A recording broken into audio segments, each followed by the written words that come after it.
चिट्ठी पढ़कर अनमोल बेचैन हो उठता है। उसके आंखों के आंसू मानो बहने ही वाले होते हैं, पर अपने दुकान पर लोगों का हुजूम देखकर अनमोल अपने आप को रोने से रोक लेता है। तुरंत ही अनमोल अपने जेब से फोन निकालकर जोया को फोन करने लगता है, पर जोया को फोन लगाने पर उसका फोन नहीं लगता। जोया का फोन ना लगने पर अनमोल और बेचैन हो उठता है और बौखलाते हुए दुकान से बाहर जाने लगता है। जैसे ही अनमोल बाहर जा रहा होता है, तभी एक हाथ अनमोल के हाथ को थाम लेता है। जैसे ही अनमोल पीछे मुड़कर देखता है, उसे अपना हाथ थामे नीलम दिखाई देती है। तभी नीलम अनमोल को धीमे से समझाते हुए कहती है, मुझे पता है कि तुम किसी बात को लेकर टेंस हो, पर अभी तुम्हारा यहाँ से जाना ठीक नहीं होगा। इट्स योर डे अनमोल, अभी लोगों को रिसीव करो। जो भी बात है बैठकर बाद में करते हैं।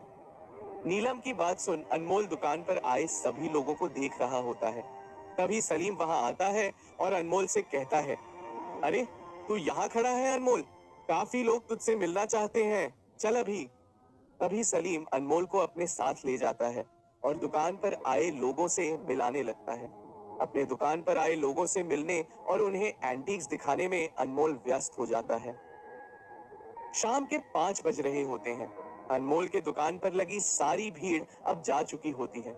शरीर में सारे दिन की थकान और दिल में जोया का गम लिए अनमोल अपनी कुर्सी पर बैठता है। तभी सलीम उसे कहता है, पता है आज कितने का गल्ला हुआ है तेरा? पूरे 15 लाख रुपए का। शुक्र कर चांद बीबी और अब्दुल्ला का कि वो तेरे लिए इतने अच्छे एंटीक्स छोड़कर गए हैं। सलीम की बात सुन अनमोल कुछ नहीं कहता।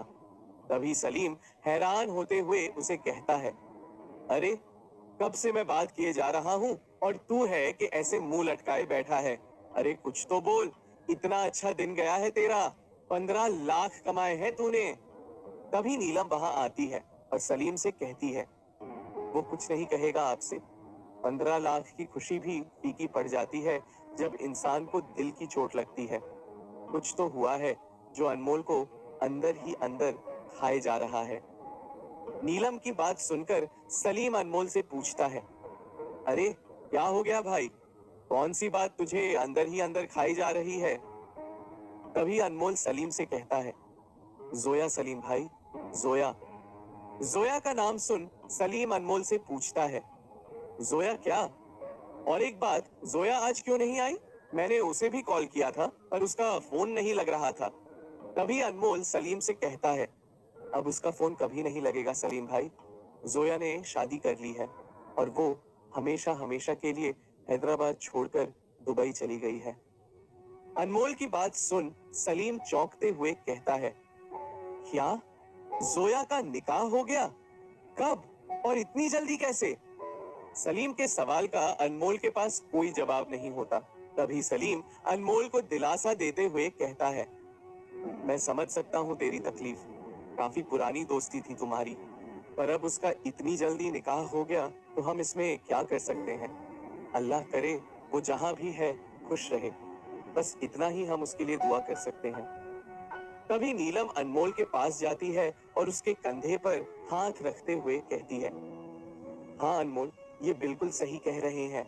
माना कि तुम्हारी सबसे अच्छी दोस्त थी, पर अपने आप पर तुम जो ये इमोशनल अत्याचार कर रहे हो, ये बिल्कुल ठीक नहीं है। तभी सलीम नीलम और अनमोल को देखते हुए कहता है, ठीक है अनमोल, मुझे कुछ और भी काम है, तुझसे मैं कल मिलता हूँ। इतना कहकर सलीम अनमोल की दुकान से बाहर चला जाता है। जैसे ही सलीम दुकान के बाहर जाता है, नीलम उसके पास आते हुए कहती है, प्लीज चीयर अप अनमोल, तुम्हारे चेहरे पर उदासी बिल्कुल अच्छी नहीं लगती। ये सोचकर तो खुश हो कि आज के दिन कितनी अच्छी चीजें हुई हैं तुम्हारे साथ। इतने लोगों ने तुम्हारे दुकान की तारीफ की, तुम्हारी तारीफ की। इतने कम उम्र में इतना सक्सेस, इतना बड़ा अंपायर खड़ा करना, ये बहुत बड़ी बात है, इसे सेलिब्रेट करो। नीलम की बातों का मानो अनमोल पर कोई असर नहीं होता है। अनमोल अपना उदास चेहरा लिए यूं ही बैठा होता है। तभी नीलम उसे देखते हुए कहती है, तुम ऐसे नहीं मानोगे ना, चलो उठो। नीलम अनमोल का हाथ पकड़कर उसे उठाने लगती है। तभी अनमोल उसे कहने लगता है, ये क्या कर रही हैं आप? नीलम उसे चुप कराते हुए कहती है, तुम्हारे बैड मूड का एक ही इलाज है मेरे पास, जादू की झप्पी। अनमोल नीलम से कहता है, जादू की झप्पी? वो क्या है? नीलम उसे कहती है, लगता है तुम फिल्में नहीं देखते। तभी नीलम अनमोल को गले लगाते हुए कहती है, इसे कहते हैं जादू की झप्पी, समझे? तभी अनमोल हिचकिचाते हुए कहता है, अरे नीलम जी आप ये। तभी नीलम उसे कहती है, अरे क्या नीलम जी आप लगा रखा है, सीधे सीधे नीलम कहो ना।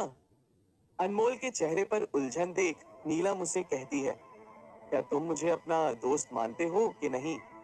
अनमोल नीलम से कहता है, हाँ मानता हूँ। अनमोल का जवाब सुन नीलम उसे कहती है, तो बस आज से no doctor no Neelam ji, बस नीलम। अच्छी दोस्त हूं ना मैं तुम्हारी।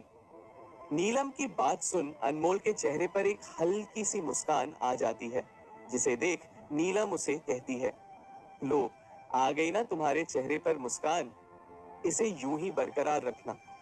नीलम की बात सुन अनमोल अपना सिर हिलाता है और अपने मन ही मन कहता है, मेरी मुस्कान मेरा चैन सब तो जोया ले गई, पता नहीं कब मिलना होगा उससे, वो मिलेगी भी या नहीं, पता नहीं कहाँ होगी वो।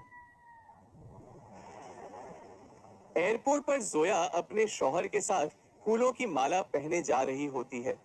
तभी जोया की मम्मी अपने शौहर के साथ वहां आती है और पीछे से जोया को आवाज देते हुए कहती है, अरे जोया बेटी रुक जा जरा, इतनी घाई घाई में क्यों जा रही है?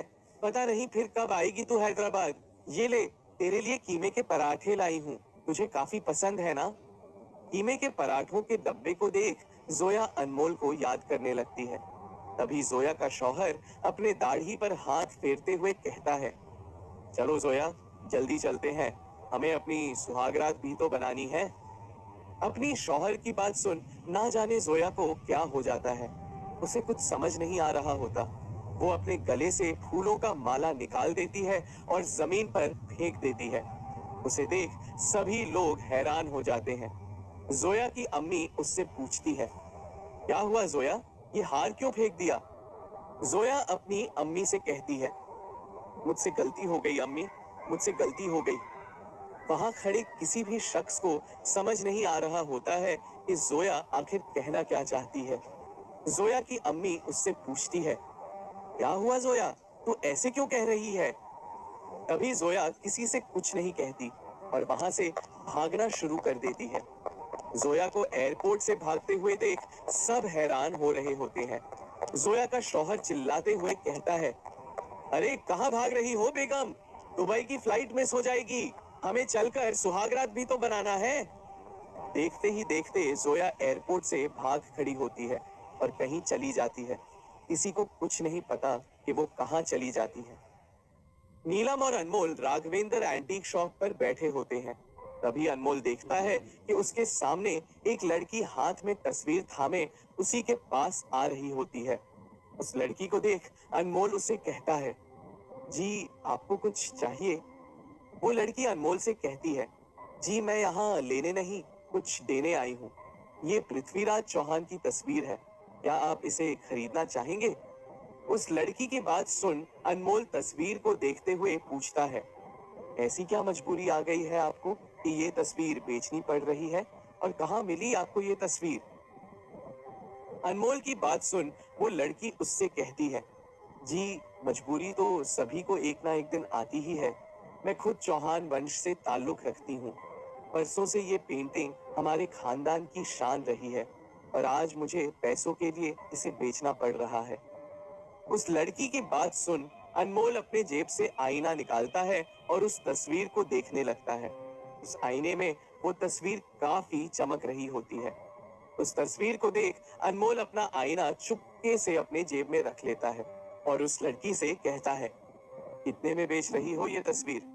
वो लड़की अनमोल से कहती है, 1 लाख रुपए में। तस्वीर का दाम सुनकर अनमोल अपने मन ही मन में कहता है, 1 लाख में ये तस्वीर, ये बुरा सौदा नहीं है। तस्वीर का विचार कर अनमोल उस लड़की से कहता है, ठीक है मैं तुम्हें इस तस्वीर के 1 लाख देता हूँ। अनमोल की बात सुन उस लड़की के चेहरे पर एक मुस्कान आ जाती है। तभी वहां बैठी नीलम उस लड़की को मुस्कुराते हुए देख रही होती है। तभी नीलम को उस लड़की का एक दांत सोने का नजर आता है और गौर करते हुए नीलम उस लड़की के हाथों को देख रही होती है जो कांप रहे होते हैं। तभी अनमोल अपने दुकान के गल्ले से 1 लाख रुपए निकाल कर लाता है और नीलम अनमोल को देख रही होती है। मदन गुप्ता अपनी दुकान पर बैठा जोर जोर से हंस रहा होता है। हंसते हुए मदन गुप्ता अपने आप से कहता है, अब तक तो मेरी लड़की ने अनमोल को वो पृथ्वीराज की तस्वीर बेच दी होगी, पर अनमोल को क्या पता है कि वो कोई मामूली पेंटिंग नहीं बल्कि म्यूजियम से चुराई हुई पेंटिंग है। जैसे ही अनमोल उस पेंटिंग को खरीदेगा, पुलिस वहां आएगी और अनमोल को अपने साथ ले जाएगी। बेचारे अनमोल की दुकान खुलने से पहले ही बंद हो जाएगी।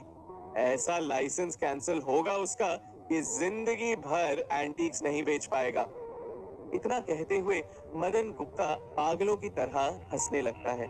उसकी बातों से साफ झलक रहा होता है कि वो अनमोल को बर्बाद करने के लिए किसी भी हद तक जा सकता है। मदन गुप्ता अपनी दुकान के बाहर आकर खड़ा हो जाता है और अनमोल की दुकान को देखने लगता है। तभी वो देखता है कि अनमोल की दुकान के बाहर पुलिस की गाड़ी आ चुकी होती है। पुलिस सीधे गाड़ी से उतरकर अनमोल की दुकान में घुस जाती है। पुलिस को अनमोल की दुकान में घुसता देख मदन गुप्ता के चेहरे पर एक शैतानी मुस्कान आ जाती है। अपने दुकान में पुलिस को घुसता देख अनमोल और नीलम हैरान हो रहे होते हैं। तभी अनमोल पुलिस से पूछता है, क्या हुआ इंस्पेक्टर, कोई बात है क्या? इंस्पेक्टर अनमोल से कहता है, हमें खबर मिली है कि तुम्हारे दुकान में एक इलीगल पेंटिंग रखी हुई है, बस उसी को ढूंढने आए हैं। हवलदार, सभी जगह अच्छी तरह से देखो, यहीं कहीं होनी चाहिए वो पेंटिंग। इंस्पेक्टर की बात सुन अनमोल के चेहरे की हवाइयां उड़ जाती हैं।